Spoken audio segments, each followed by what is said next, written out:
प्रश्न क्रमांक 81,132. अध्यक्ष महोदय छापल्याप्रमाणे. अध्यक्ष महोदय, प्रश्न असा आहे की मुंबई शहरामध्ये बनावट पॅथॉलॉजी लॅबच्या माध्यमातून नागरिकांची होत असलेली फसवणूक.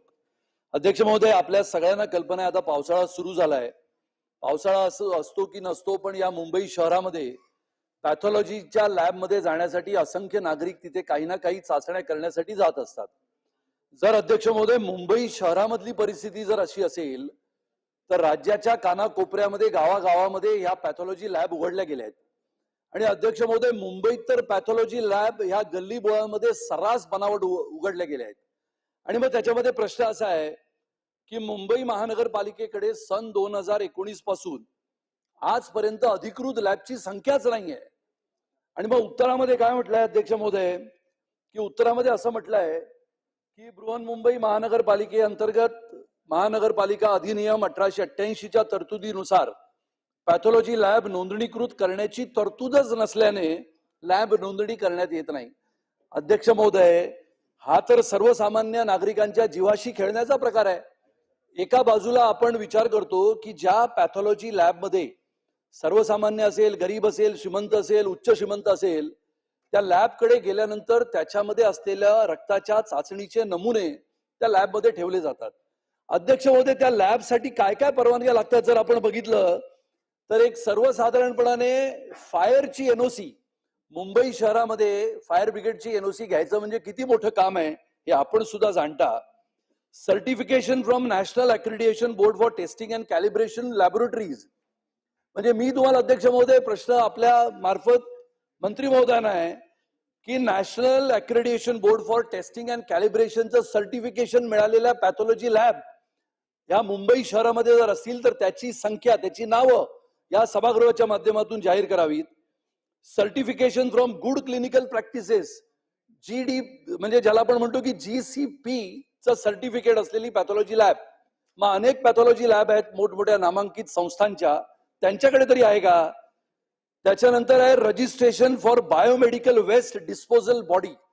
आपण बघतो अध्यक्ष महोदय की या मुंबई शहरामध्ये बायोमेडिकल वेस्ट जे जनरेट होतं या पॅथॉलॉजीच्या लॅबमधून, म्हणजे रक्ताचे नमुने घेतल्यानंतरच्या त्या सिरिंज असतील, अनेक गोष्टी असतात, या सगळ्या गोष्टी डिस्पोज करण्यासाठी कोणती यंत्रणा महानगरपालिका वापरते. आणि हे सगळं असताना अध्यक्ष महोदय संपूर्ण राज्यामध्ये या पॅथॉलॉजी लॅबचा सुळसुळाट झाला. आणि त्याच्यामुळे अध्यक्ष महोदय माननीय मंत्री महोदयांना हा विषय गांभीर्याने घेऊन मुंबई शहरामध्ये सर्वप्रथम किती लॅब्स आहेत, किती लॅबोरेटरीज आहेत, त्याची नोंद झाली आहे का, त्याची नोंद असताना त्याची सर्टिफिकेशन ही त्याच्या दरवाजावर, बाहेरच्या भिंतीवर लावली गेली पाहिजेत. आपण समजू शकतो की एकेका लॅबोरेटरीचे रेट्स वेगवेगळे असू शकतात, पण अध्यक्ष महोदय त्यांच्याकडे लायसन्सच नाही आहे. म्हणजे पॅथॉलॉजीच्या एका पॅथॉलॉजिस्टचं सही शिक्के घेतात आणि सर्व दूर गल्ल्या बोळांमध्ये ते देतात. आणि अध्यक्ष महोदय अशा प्रकारे सर्वसामान्य नागरिकांच्या जीवाशी खेळण्याचा प्रकार जर मुंबईत घडत असेल तर विचार करा, ज्या वेळेला आपल्या इथे आपल्या सगळ्यांना कल्पना आहे 2020-21 मध्ये यशवंतराव चव्हाण महाराष्ट्र मुक्त विद्यापीठामध्ये शिक्षण घेत असताना यवतमाळ, ठाणे, जळगाव, अहमदनगर, मनमाड अशा वेगवेगळ्या ठिकाणच्या 20 विद्यार्थ्यांनी पॅथॉलॉजी लॅब सुरू करण्यासाठी परवानगी मागितली. आणि मग त्यावेळेला त्यांच्या बनावट मार्कशीट, सर्टिफिकेट तयार केले गेले आणि MLT ची पण मान्यता नव्हती अध्यक्ष महोदय. त्यामुळे याच्या बाबतीमध्ये सर्व दूर राज्यामध्ये कारवाई होत असताना मुंबई मधल्या पॅथॉलॉजी लॅबचे एक धोरण निश्चित माननीय मंत्री महोदय करतील का, असा ह्या सर्व प्रश्नांच्या अनुषंगाने सर्वात मोठा प्रश्न आहे. अध्यक्ष महोदय, सन्माननीय सदस्य सुनील राणे साहेबांनी पॅथॉलॉजी लॅबच्या बाबतीमध्ये जो प्रश्न उपस्थित केलाय तो मला असं वाटतं की फक्त मुंबई पुरता मर्यादित नाही तर अख्ख्या महाराष्ट्रापुरता आहे. आणि त्यांनी सांगितलेली वस्तुस्थिती खरी आहे की नोंदणी होणाऱ्या पॅथॉलॉजी लॅब ज्या आहेत ह्या फार कमी आहेत.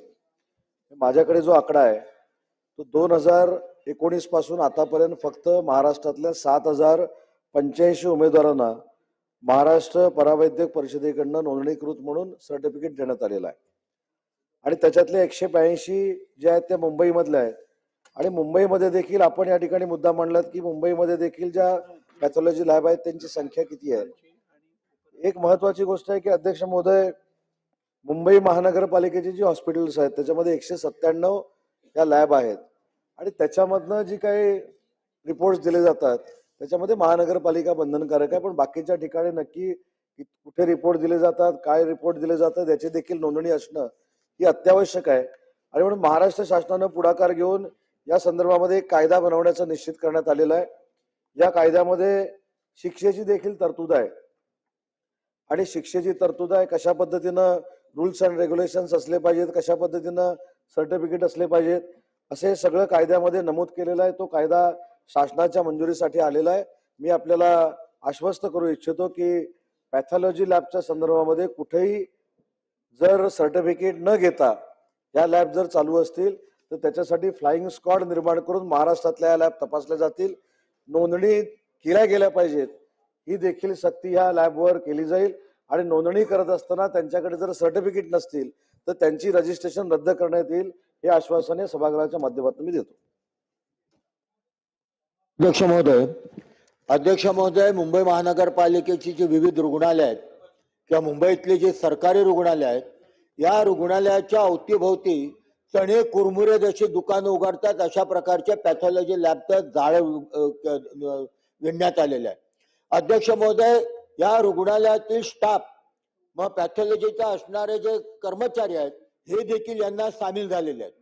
कारण या महापालिका रुग्णालयांमध्ये किंवा सरकारी रुग्णालयांमध्ये त्याचा रिपोर्ट देण्यात विलंब लावतात किंवा सांगतात 15 दिवसांनी मिळेल, म्हणून अनेक रुग्ण खाजगी बाहेर जातात आणि त्यांना तिथपर्यंत नेण्याचं काम कर्मचारी करतात. अध्यक्ष महोदय, ह्या कर्मचाऱ्यांवर पहिला म्हणजे कठोर कारवाई करायला पाहिजे. अध्यक्ष महोदय, मुळामध्ये जे 2 नंबरच्या प्रश्नावरती उत्तर दिलंय त्या उत्तरालाच माझी हरकत आहे. हे उत्तर असं दिलं आपण की पॅथॉलॉजी लॅब करून आकारण्यात येणाऱ्या दरांमध्ये देखील मोठी तफावत असून यासाठी कोणती नियमावली ठरवण्यात आली नसल्याने रुग्णांची मोठ्या प्रमाणात आर्थिक फसवणूक होत असल्याचे निदर्शनात आले आहे. आपण काय उत्तर दिले त्याच्यावर प्रश्न उद्भवत नाही. अध्यक्ष महोदय, ह्या प्रत्येक लॅबचा वेगवेगळा दर आहे. कुठे 200 रुपये तर कुठे 2000 रुपयापर्यंत घेतात. अध्यक्ष महोदय, काही लॅब तर एकेका टेस्टची रक्त चाचणीच्या 2,500-3,000 हजार रुपये चार्जेस लावतात. कुठल्या डॉक्टरकडनं आले, कुठल्या हॉस्पिटलकडनं आले, किती मोठ्या हॉस्पिटलकडनं आलेले आहे त्याप्रमाणे दर आकारणी केली जाते. मग अध्यक्ष महोदय, याच्यावरती बंधन घालणं अत्यंत आवश्यक आहे. याच्यावरती कारवाई करणं अत्यंत आवश्यक आहे. या लॅब पर्यंत नेणाऱ्या सरकारी रुग्णालयातल्या कर्मचाऱ्यांवरती कठोर कारवाई करायला पाहिजे. ते आपण करणार का? त्याचबरोबर लॅबच्या जे काही नियंत्रण आपण ठेवणार आहात म्हणतात ते दर देखील आपल्याला फिक्स करावे लागतील. हे आपण करणार आहात का? अध्यक्ष महोदय, यातला सगळ्यात मोठा फ्रॉड सांगतो, एकच एमडी डॉक्टर कोणतरी पकडतात. पॅथॉलॉजी लॅबवाले कुठलंही बंधन नसल्यामुळे वेगवेगळ्या लॅब जे रिपोर्ट कलेक्ट करतात त्याच्यावरती त्या एमडी डॉक्टरचा शिक्का आणि सही घेतात. त्या एमडी डॉक्टरला माहित नसतो पेशंट कोण आहे, कसल्या रक्ताचं चाचणी केलंय, काही माहित नसते, निव्वळ त्या शिक्का मारण्याचे तो पैसे घेत असतो. अशा एमडी डॉक्टरांवरती देखील आपण बंधन आणणार का? हा देखील महत्वाचा प्रश्न आहे. अध्यक्ष महोदय, या सरकारी आणि खाजगी पॅथॉलॉजी लॅब करता आपण आत्ताच जाहीर केलं की आम्ही नियमावली आणतोय, कायदा आणतोय. तो किती वेळामध्ये आणणार? सध्या सुरू असलेल्या लॅबची प्रति महिना तपासणीसाठी आपण यंत्रणा उभार करणार का? माझा दुसरा प्रश्न आहे. आणि पॅथॉलॉजी लॅब करता कलेक्शन सेंटर जे चालवतात त्याबाबत कठोर नियमावली आपण करणार का? अध्यक्ष महोदय, मी सुरुवातीला सांगितलं की याच्यामध्ये कडक कायदा आणण्याचा निर्णय हा महाराष्ट्र शासनाने घेतलेला आहे. परंतु याच्यामध्ये जी महत्वाची बाब आहे त्याच्यामध्ये मला इथं सभागृहाला सांगायचं आहे की महाराष्ट्र पॅरामेडिकल काउन्सिल जे आहे त्याच्यामार्फत त्यांना सर्टिफिकेट दिलं जातं आणि सर्टिफिकेट दिल्यानंतर मगाशी सन्मान्य राणे साहेबांनी जे सांगितलं, सुनील राणे साहेबांनी जे सांगितलं, ती वस्तुस्थिती खरी आहे की शॉप ऍक्ट घेतल्यानंतर तो कुठेही ही लॅब सुरू करू शकतो आणि याच्यावर बंधन असलं पाहिजे, हीच भूमिका त्या कायद्यामध्ये आहे. जर वावगोकण करत असेल तर त्याच्यावर शिक्षा करण्याची देखील तरतूद या ऍक्ट मध्ये केलेली आहे. आणि सगळ्यात महत्वाची गोष्ट आहे, मगाशी जी मी सांगितली की फक्त मुंबईपुरती मर्यादित बाब नाही, ही अख्ख्या महाराष्ट्रामध्ये आहे. आणि म्हणून जरी आज या प्रश्नाला उत्तर मी देत असलो तरी याच्यामध्ये 3 विभाग आहेत. एक नगरविकास आहे, आरोग्य विभाग आहे आणि वैद्यकीय शिक्षण आहे. त्याच्यामुळे आपण केलेली सूचना जी आहे ही आरोग्य विभागाला सांगितली जाईल आणि ऍक्ट आणत असताना तुम्ही सांगितलेल्या सूचनेचा देखील अंतर्भाव त्याच्यामध्ये केला जाईल. आशिष शेलार. अध्यक्ष महोदय, सर्वात प्रथम तर सन्माननीय सदस्य सुनील लाणे यांचं मी अभिनंदन करतो की त्यांनी हा अतिशय महत्वाचा विषय सभागृहासमोर आणला. माननीय मंत्री महोदयांना धन्यवाद, कारण त्यांनी कायदा करू याबद्दल सुस्पष्ट भूमिका घेतली. अध्यक्ष महोदय, हा सगळा विषय जो आहे ना, हा रुग्णांच्या जीवाशी खेळ, पैशाची लूट आणि त्या ठिकाणी नियमाची तूट, कारण आतापर्यंत नियम नव्हताच. अशा परिस्थितीमध्ये आता एक स्टेप पुढे गेलाय. राणे साहेबांनी ज्यावेळेला मांडलाय त्यावेळेला पॅथॉलॉजिकल लॅबशी मांडलाय. आता या लॅबचे कलेक्शन सेंटर उभे राहिले, म्हणजे त्या लॅब नाहीत 10x10, 10x15 एवढ्या छोट्याशा जागेत सॅम्पलचं कलेक्शन सेंटरच्या परवानग्या घेतल्या. तिकडे कोण बसतो, तो मुलगा मुलगी, त्याचं एज्युकेशन काय, स्वच्छता काय, कलेक्शन करताना त्या ब्लडच्या सॅम्पलची त्या ठिकाणी जी वैद्यकीय व्यवस्था लावायला हवी असते त्याची व्यवस्था नाहीये. आग बीग फायर तर पुढचा विषय राहिला. आणि त्यामुळे अध्यक्ष महोदय, माझा पहिला प्रश्न असा आहे की या ज्या सॅम्पल कलेक्शन सेंटर्स उभी राहिली आहेत त्याला सुद्धा या पॅथॉलॉजिकल लॅबच्या विषयातल्या कायद्यामध्ये त्याचा अंतर्भाव करणार का, नंबर 1. आणि नंबर 2, तुम्ही कायदा कडक करणार असाल तर नोंदणी करणं बंधनकारक, नोंदणी न करणं, सुप्रीम कोर्टाचं जजमेंट आहे, गोगोई साहेबांचं 2006चं जजमेंट आहे जे मॅन्डेटरी करतं. पण या सगळ्याचा भंग झाला तर कारवाई जी तुम्ही प्रस्तावित करतात त्यामध्ये फौजदारी कारवाईचं प्रावधान असणार का, भारतीय न्याय संहितेच्या अंतर्गत कारवाई करण्याचं प्रावधान असणार का, हे 2 माझे स्पेसिफिक प्रश्न आहेत. अध्यक्ष महोदय, सन्मान्य सदस्य आशिष शेलार साहेबांनी 2 महत्वाच्या ज्या मागण्या केलेल्या आहेत, एक तर या लॅब कशा पद्धतीने झालेल्या आहेत, काय झालेले आहे त्याची वस्तुस्थिती सगळ्याच सभागृहाला माहिती आहे. आणि सॅम्पल कलेक्शन सेंटर देखील अनेक ठिकाणी झालेली आहेत, हे देखील तुम्हाला आम्हाला सगळ्यांना माहिती आहे. आणि म्हणून कायदा करत असताना आरोग्य विभागाला कळवलं जाईल की सॅम्पल कलेक्शन सेंटर जी आहेत याची देखील नोंदणी असली पाहिजेत आणि त्याच्यावर देखील काही बंधनं असली पाहिजेत. अशा पद्धतीचा अंतर्भाव या कायद्यामध्ये केला जाईल. दुसरी महत्वाची गोष्ट सन्मान्य सदस्यांनी या ठिकाणी सांगितली की ज्यावेळी शिक्षा होईल किंवा जी काही शिक्षेची तरतूद असेल त्याच्यामध्ये फौजदारी कारवाई करण्याची देखील तरतूद केली जाईल. अध्यक्ष महोदय, या अत्यंत महत्वाच्या विषयावर खूप चांगली चर्चा सभागृहात होतीये, याचं मला नक्कीच समाधान आहे. अध्यक्ष महोदय, मला असं वाटतं मंत्री महोदयांनी या बाबतीत खूप तातडीनं पावलं उचलण्याची आवश्यकता आहे. सगळ्यात महत्वाचं अध्यक्ष महोदय, मला हे सांगितलं पाहिजे मंत्री महोदय की आपला कायदा येईल त्यावेळी येईल. आज नर्सिंग होम ऍक्ट जो आहे, या नर्सिंग होम ऍक्ट मध्ये अध्यक्ष महोदय कुणालाही हॉस्पिटल टाकायचं असेल तर नर्सिंग होम ऍक्टच्या अनुषंगाने त्याला परवानगी घ्यावी लागते. मध्य प्रदेशमध्ये अध्यक्ष महोदय माझी जी माहिती आहे, या नर्सिंग होम ऍक्टलाच एक छोटीशी अमेंडमेंट केलेली आहे की जसं आपण हॉस्पिटलला परवानगी देतो त्याच पद्धतीनं लॅबला सुद्धा परवानगी देता येऊ शकते, रजिस्ट्रेशन करता येऊ शकतं अध्यक्ष महोदय, अटी आणि शर्तीच्या अधीन राहून. तर अध्यक्ष महोदय, नर्सिंग ऍक्टच्या माध्यमातूनच तातडीनं मी तर म्हणेल की या अधिवेशनात सुद्धा आणा, लगेच करा. कारण अध्यक्ष महोदय सगळ्यांनी सांगितलं त्या पद्धतीने जीवाशी खेळण्याचा विषय आहे. एक सांगा अध्यक्ष महोदय, आता तर DMLT सुद्धा लागत नाही. साधे कुणी ज्याच्याजवळ थोडेफार पैसे असतील, कुणी पण त्याच्याजवळ इन्फ्रास्ट्रक्चरला पैसे असतील, तो मशीन आणतो, टाकून देतो आणि त्या मशीनवर 10वी-12वीचे मुलं थोडेफार ट्रेनिंग करून देतात. ते त्या ठिकाणी रन करतात ते सॅम्पल.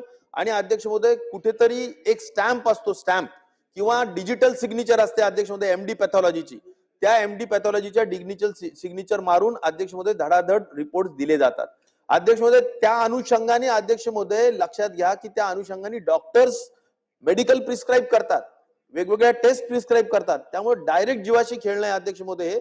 आणि म्हणून यामध्ये खूपच तातडी आहे. मला मंत्री महोदयाला याचं गांभीर्य, कारण मी मंत्री असताना अध्यक्ष महोदय आम्ही हे सगळं आणलेलं आहे. खरं तर एवढा उशीर का लागतोय 2.5-3 वर्ष मला समजत नाही. हे सगळं तयार झालेलं आहे सामंतजी. आता तुम्हाला जरा ह्या सगळ्या बाकीच्या राजकारणातून वेळ काढून या गोष्टीला प्राधान्य दिलं पाहिजे. अध्यक्ष महोदय माझं असं म्हणणं आहे की कायदा आणायचा असेल लगेच आणा, पण नसेल तर नर्सिंग होम ऍक्ट खाली तुम्हाला काही अमेंडमेंट आणता येईल का ते बघा अध्यक्ष महोदय. दुसरं अध्यक्ष महोदय, सगळ्यांची जी चर्चा झाली, डिस्ट्रिक्ट लेवलला बोगस डॉक्टर्सची जी कमिटी आहे ती कलेक्टर जिल्हा लेवलला अध्यक्ष असतो, कुठे CP असतात. SP असतात, ही एक बॉडी असते अध्यक्ष महोदय. हे सगळे अत्यंत व्यस्त लोक या बॉडीमध्ये आहेत आणि त्यामुळे मेडिकल ऑफिसर जे त्या बॉडीमध्ये असतात त्यांचा काही से नसतो, ते कधी जात नाहीत आणि म्हणून बोगस डॉक्टरचा जो सुळसुळाट मोठा झालेला आहे आणि त्यालाच धरून अध्यक्ष महोदय बोगस लॅब जर सापडली तर त्या अनुषंगाने कारवाई आज करता येते.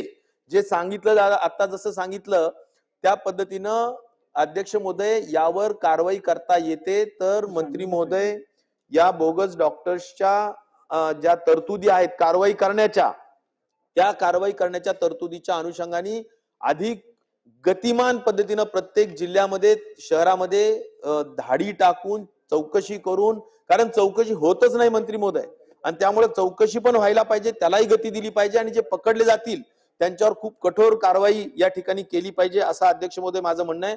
आणि लॅब जी आहे ती NABL ऍक्रिडिटेशनचीच असली पाहिजे, नॅशनल ऍक्रिडिटेशन बोर्ड ऑफ लॅबोरेटरीजची ऍक्रिडिटेशनची असली पाहिजे अध्यक्ष महोदय. आणि मी अध्यक्ष महोदय, आपण वकील आहात, आपण एवढे कायद्याचे जाणकार आहात, हायकोर्टचं अध्यक्ष महोदय त्यात रुलिंग आहे, जसं आताच सदस्यांनी आशिष शेलारजींनी दाखवलं, याच्यामध्ये अध्यक्ष महोदय रुलिंग आहे की कंपल्सरीली अध्यक्ष महोदय नुसत्या मशीननी नाही होत, अनालिसिस करणं अध्यक्ष महोदय आवश्यक आहे. त्यामुळे MD पॅथॉलॉजीनी स्वतः बघितलंच पाहिजे आणि म्हणून अध्यक्ष महोदय Maharashtra association of pathology practicing pathologist and मायक्रोबायोलॉजिस्टचं खूप मोठं याच्या बाबतीतलं ग्रीव्हियन्स आहे. 26 मिनिटं त्या झाली. बाबतीत अध्यक्ष महोदय तातडीनं NABL आणि या सगळ्या बाबतीतली कारवाई केली जाणार. अध्यक्ष महोदय, सन्माननीय सदस्य राजेश भाई यांनी ज्या ठिकाणी मुद्दे मांडले त्याच्यामध्ये जिल्हा स्तरावर देखील सूचना दिल्या जातील की बोगस डॉक्टरची जी कमिटी ज्या पद्धतीनं बोगस डॉक्टर शोधून काढते त्या पद्धतीनं बोगस लॅब जर असतील तर त्या देखील शोधून काढून त्यांच्यावर कारवाई करण्याची भूमिका घेतली जाईल. राजेश भाई यांनी या ठिकाणी सांगितलं की तुमच्याकडनं आमच्या अपेक्षा होत्या की तुम्ही ज्यावेळी 2.5 वर्षामध्ये कार्यक्षम आरोग्यमंत्री म्हणून काम करत असताना तुमच्याकडनं या सगळ्या गोष्टी ऐका ना भाई, आता तुमच्याकडनं अशा होतील यांची अपेक्षा होती, परंतु कदाचित तुम्हाला फ्री हँड नसल्यामुळे ते होऊ शकलं नाही. आम्ही याच्यासाठी स्वतंत्र कायदा आणतोय आणि स्वतंत्र कायदा जर लवकरात लवकर येऊ शकला नाही तर नर्सिंग ऍक्ट मध्ये देखील बदल करण्याची भूमिका शासनाकडनं घेतली जाईल. अध्यक्ष महोदय, मुंबई शहरातल्या बनावट पॅथॉलॉजी लॅबच्या बद्दलच्या कारवाईचा प्रश्न आहे आणि मगापासून जे उत्तर मंत्री महोदयांचं मी ऐकतोय आणि सगळ्या सन्मान्य सदस्यांचं विशेषतः टोपे साहेबांचं सुद्धा ऐकलं आणि मला आलेले अनुभव आणि त्याच्या अनुषंगाने ह्या प्रश्नाचं महत्व आणि त्याबद्दल सरकारनं कोणत्या पद्धतीने निर्णय घ्यायला पाहिजे ते खूप महत्वाचं आहे. माझ्या वडिलांची तब्येत बिघडली आणि हॉस्पिटलमध्ये ऍडमिट झाली.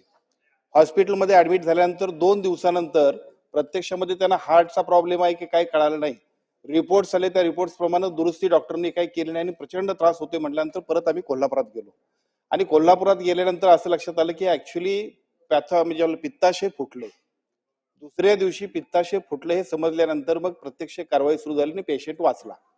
आणि मग त्यानंतर ज्या लोकांनी हे रिपोर्ट्स दिले होते, ज्या DMLTच्या लॅबमध्ये दिले होते, त्यांच्यावरती कारवाई करण्यासाठी मी ज्यावेळेला मागणी केली, मी ज्यावेळी आपल्या CPRच्या सिव्हिल सर्जनशी बोललो त्यावेळेला ना सिव्हिल सर्जन काय कारवाई करू शकतोय, वैद्यकीय शिक्षणचे लोक काय कारवाई करू शकत नाहीत आणि सिव्हिल सर्जनही करू शकत नाही. का तर याच्यावरती कायदाच प्रत्यक्षात नाही. मगापासून मंत्री महोदय सांगतात की त्याच्यावरती धाड टाकू, कुणी टाकायची, तुमच्याकडे प्रोव्हिजनच नाही आहे. कुठल्या कायद्याच्या आधारे आपण ही धाड टाकू शकतोय? दुर्दैवानं माझी सभागृहाला आणि मंत्री महोदयांना विनंती आहे की या विषयावरती एकदा नाही 3 वेळेला सन्मान्य तानाजी सावंत साहेबांबरोबर आम्ही चर्चा केली. मंत्री महोदयांनी सकारात्मक अशा पद्धतीची कायद्याची रचना केली, ज्या कायद्याच्या अनुषंगानं अत्यंत चांगल्या पद्धतीने या राज्यातल्या 12.5 कोटी जनतेला अत्यंत चांगल्या पद्धतीनं सुरक्षित अशा पद्धतीनं औषधोपचार आणि त्याची तपासणी होईल. त्या दृष्टीनं जो कायदा तयार झाला आहे तो प्रत्यक्ष त्याची अंमलबजावणी करण्यासाठी तात्काळ सन्मान्य मंत्री महोदय आदेश करतील काय? अध्यक्ष महोदय, मगाशीच सांगितलं की या संदर्भातल्या कायद्याचा मसुदा तयार आहे, लवकरात लवकर याची अंमलबजावणी केली जाईल. अध्यक्ष महोदय, मी आपला आभारी आहे, आपण मला या प्रश्नामध्ये प्रश्न विचारायची संधी दिली. अध्यक्ष महोदय, कुठल्याही पेशंटला रुग्णालय मधली सारवार याच्या पहिला डायग्नोसिस हा पॅथॉलॉजी लॅबचा डायग्नोसिस होतो. कुठल्याही ऑपरेशनच्या आधी अध्यक्ष महाराज, कुठलाही म्हणजे तो ऑर्थोपेडिक सर्जरी असो, न्यूरो सर्जरी असो, अध्यक्ष महोदय त्या हार्टच्या सर्जरी असो, त्या सगळ्या सर्जरीचा अगोदर सुद्धा बेस हा पॅथॉलॉजी लॅब असतो. अध्यक्ष महोदय, शेकडो उदाहरण, शेकडो. अध्यक्ष महोदय, क्रिएटिनच्या बाबतीमध्ये किडनीच्या डायलिसिसच्या केसेसमध्ये फिस्टुला त्याला इम्प्लांट करण्याच्या अगोदर अध्यक्ष महोदय ह्याचा क्रिएटिन 1.5 पेक्षा किती वाढलाय याचे अध्यक्ष महोदय शेकडो तुम्हाला रिपोर्ट बोगस तुम्हाला या महाराष्ट्रामध्ये दिसेल, मुंबईमध्ये दिसेल, माझ्याकडेही दिसेल. मी तुम्हाला दाखवून देणार. माझ्या 2 रुग्णालय सार्वजनिक धर्मादाय ट्रस्टच्या अंतर्गत चालत आहे अध्यक्ष महाराज. आणि त्यामुळे अध्यक्ष महोदय आपण कायदा करताय मंत्री महोदय. माझी विनंती आहे, कायदा करताना पहिली तर जबाबदारी इकडची किंवा असो की इकडची, ही सरकारची जबाबदारी आहे की अशा पद्धतीने लॅबोरेटरीवरती आपण जर सुविधा दिली नाही, कोण घेत आहे अशा लॅबोरेटरीचा अध्यक्ष महोदय उपयोग कोण करतायत? अपर क्लास करत नाही, उच्चभ्रू लोक करत नाही, उच्च उत्पन्न गटाची लोक करत नाहीत, मध्यम गटाची लोकही कमी करतात, गरीब माणसं अध्यक्ष महोदय अशा लॅबोरेटरीमध्ये जातात. आणि त्यामुळे ही सुविधा आपण किंवा स्थानिक स्वराज्य संस्थांनी पुरवायला पाहिजे. ती न पुरवल्यामुळे ही परिस्थिती निर्माण झाली. माझी विनंती एवढीच आहे की हे कायदे करताना आपण त्या संदर्भातली जी एक्सपर्ट लोक असतील, डॉक्टर असतील, त्या संदर्भाचे पॅथॉलॉजिस्ट मोठे नामवंत असतील, त्यांचेही सल्ला घ्या. त्यांनाही त्या कमिटीमध्ये बसवा. अन्यथा मंत्रालयामध्ये बसून कायदे तयार करणार आणि मग पॅथॉलॉजी लॅब सगळीकडे जाणं बंद होणार, त्यांच्यावरती निर्बंध येणार, त्यांच्यावरती सगळ्या नवीन नवीन कायदे लादले जाणार. ही यंत्रणा अध्यक्ष महोदय तुटली नाही पाहिजे. त्यासाठी ते करण्याची आवश्यकता आहे. आणि कमीत कमी अध्यक्ष महोदय एमडी पॅथॉलॉजिस्टच्या माध्यमातूनच, नाहीतर अध्यक्ष महोदय ऑटो अनालायझर आहे 12-15 लाख रुपयाचा, कोणी टाकतो ऑटो अनालायझर, त्याचा सॅम्पल टाकतात, तो जो रिपोर्ट येतो त्याच्यावरती कोणी DMLT सही करून किंवा BSc सही करून देऊन टाकतो. राजेश टोपेजींनी ज्याचा उल्लेख केलाय अध्यक्ष महोदय, एमडी पॅथॉलॉजिस्ट हे त्या स्वतःही त्याला जबाबदार असणार आणि बाकीच्या ज्या यंत्रणा उभे करणार आहात आपण बाहेरचे एक्सपर्टची याच्यामध्ये सल्ला घेणार का? पण सरकारी रुग्णालयाचे एक्सपर्ट घ्या.